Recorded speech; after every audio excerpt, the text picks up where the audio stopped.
एक घने जंगल में एक क्रूर शेर रहता था। वह जंगल का राजा था और सभी जानवर उससे डरते थे। शेर हर दिन जंगल के जानवरों को मारकर खा जाता था। जानवर बहुत परेशान थे क्योंकि शेर ने जंगल में जीना मुश्किल कर दिया था। एक दिन सभी जानवरों ने मिलकर एक सभा की। सभा में उन्होंने सोचा कि अगर ऐसा ही चलता रहा तो एक दिन जंगल में कोई भी जानवर नहीं बचेगा। तब एक बुजुर्ग हाथी ने सुझाव दिया, क्यों न हम शेर के साथ समझौता करें। हम हर दिन एक जानवर को उसके खाने के लिए भेज देंगे और वह बाकी जानवरों को नहीं मारेगा। सभी जानवरों को यह विचार अच्छा लगा और वे शेर के पास गए।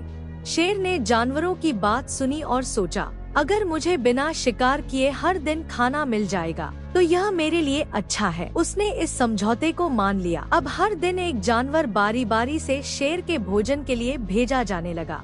कुछ दिन बाद खरगोश की बारी आई। खरगोश बहुत ही छोटा और चालाक था। उसे शेर के पास जाकर खुद को बचाने का कोई तरीका ढूंढना था। उसने एक योजना बनाई। वह जानबूझकर देर से शेर के पास पहुंचा। शेर भूख से तड़प रहा था और बहुत गुस्से में था। जैसे ही खरगोश वहां पहुंचा, शेर गरजते हुए बोला, तुम इतनी देर से क्यों आए हो?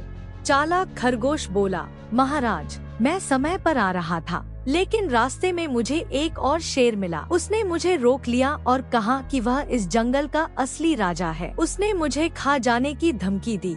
शेर को यह सुनकर बहुत गुस्सा आया। उसने दहाड़ते हुए कहा, कौन है वह शेर? मुझे अभी दिखाओ। खरगोश ने चतुराई से कहा, महाराज, वह एक गुफा में रहता है। अगर आप मेरे साथ चलेंगे तो मैं आपको उसे दिखा सकता हूँ। शेर तुरंत खरगोश के पीछे पीछे चल पड़ा। खरगोश उसे एक गहरी कुएं के पास ले गया। उसने शेर से कहा, महाराज, वह शेर इस कुएं के अंदर रहता है। शेर ने बिना सोचे समझे कुएं में झांका। जैसे ही उसने नीचे देखा, उसे अपनी ही परछाई दिखाई दी जो पानी में प्रतिबिंबित हो रही थी। शेर ने सोचा कि वह दूसरा शेर है और गुस्से में उसने जोर से दहाड़ मारी। पानी में उसकी दहाड़ गूंजने लगी, जिससे शेर को यकीन हो गया कि कुएं के अंदर दूसरा शेर भी गरज रहा है। गुस्से से भरा शेर कुएं में कूद पड़ा और डूबकर मर गया। चालाक खरगोश तुरंत जंगल में लौट आया और सभी जानवरों को यह खुशखबरी सुनाई कि अब शेर मर चुका है और वे सभी आजाद हैं। सभी जानवरों ने खरगोश की बुद्धिमानी की सराहना की और खुशी खुशी रहने लगे।